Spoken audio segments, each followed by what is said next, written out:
আজকের পর্বে স্বাগত সবাইকে। আশা করছি সবাই অনেক ভালো আছেন।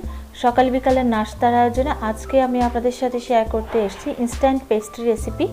এটা ওভেন ছাড়া, কেক ছাড়া, ডিম ছাড়া, হুইপড ক্রিম ছাড়া খুব সহজেই বাড়িতে বানিয়ে নিতে পারবেন। আর ইনস্ট্যান্ট ক্রিম দিয়ে খুব সহজেই এটা বানিয়ে নেওয়া যাবে। আগের দিন বানিয়ে পরের দিন সকালে বাচ্চার টিফিনে খুব সহজেই দিতে পারবেন। আশা করছি আমার আজকের রেসিপিটি আপনাদের অনেক ভালো লাগবে। ভালো লাগলে অবশ্যই একটা লাইক দিবেন আর সাবস্ক্রাইব করে আমাকে উৎসাহিত করবেন।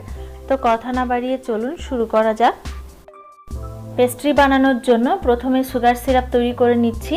সুগার সিরাপ তৈরি করে নেওয়ার জন্য একটা বাটির মধ্যে নিয়ে নিচ্ছি 1 টেবিল চামচ চিনি, দিয়ে দিচ্ছি আধা কাপ জল। আধা কাপ জল দিয়ে চিনিটাকে নেড়েচেড়ে মিশিয়ে নিতে হবে। আর এরপরই চিনিটা গলে যাবে এবং এই সিরাপটা কেক তৈরিতে ব্যবহার করা হবে। এরপরে এটা সাইডে সরিয়ে রাখছি। এবারে ক্রিমটা তৈরি করে নিচ্ছি। ক্রিমটা তৈরি করে নেওয়ার জন্য একটা বাটি নিয়ে নিয়েছি। বাটির মধ্যে নিয়ে নিচ্ছি ক্রিম চিজ, যেটা আমার ঘরে তৈরি ক্রিম চিজ। এই রেসিপিটি আমার চ্যানেলে আছে, লিঙ্কটি আই বাটনে দিয়ে দিব, চাইলে দেখে নেবেন। আর এই ক্রিম চিজ দিয়ে আজকে আমি কেকের ক্রিম তৈরি করে নেব। এটা প্রথমে একটু বিট করে নিচ্ছি, তবে আপনারা চাইলে একটা চামচ দিয়ে কিংবা হ্যান্ড হুইস্কি দিয়েও বিটটা করে নিতে পারেন। দিয়ে দিচ্ছি এর মধ্যে সুগার পাউডার 2 টেবিল চামচ। এরপরে এটাকে খুব ভালো করে বিট করে নিতে হবে 2 থেকে 3 মিনিট ধরে। আর এই পর্যায়ে ক্রিমটা একদম রেডি হয়ে গেছে। আর কেক ডেকোরেশনের জন্য প্রয়োজন মতো কিংবা পছন্দ অনুযায়ী এর সাথে কালার অ্যাড করে নিতে হবে। এবার এটা সাইডে সরিয়ে রাখছি। আর এবারে আমি নিয়ে নিচ্ছি ব্রেড। আজকের পেস্ট্রিটা ব্রেড দিয়ে বানাবো। আমি এখানে 4 পিস মিল্ক ব্রেড নিয়েছি। এটা অনেকটা সফট আর খেতে অনেক বেশি মজার। এর সাইডের অংশগুলো কেটে বাদ দিয়ে দিচ্ছি। আর এগুলো দিয়ে মুচমুচে পাকোড়া তৈরি করে খাওয়া যায়। এই রেসিপিটিও আমার চ্যানেলে আছে, সেটা লিঙ্কও আমি আই বাটনে দিয়ে দেব।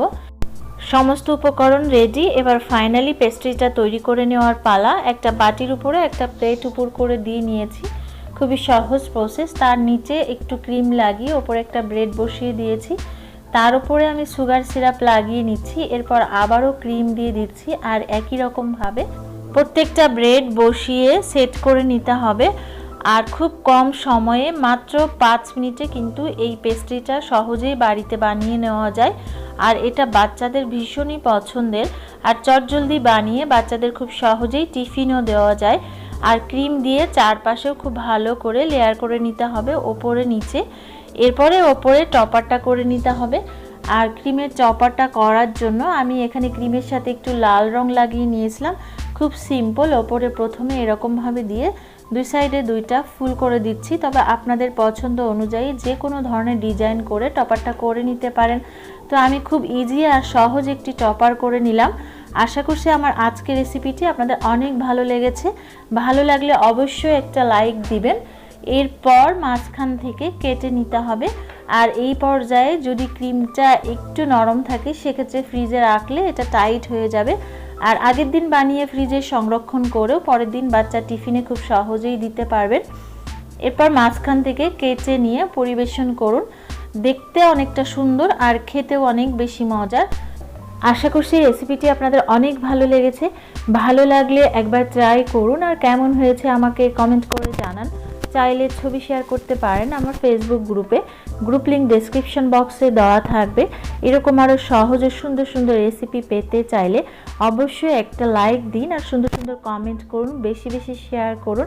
কারণ আপনাদের লাইক, কমেন্ট, শেয়ার, সাবস্ক্রাইব আমাকে অনেক বেশি আনন্দিত করে। সবাই খুব ভালো থাকবেন। Thank you so much.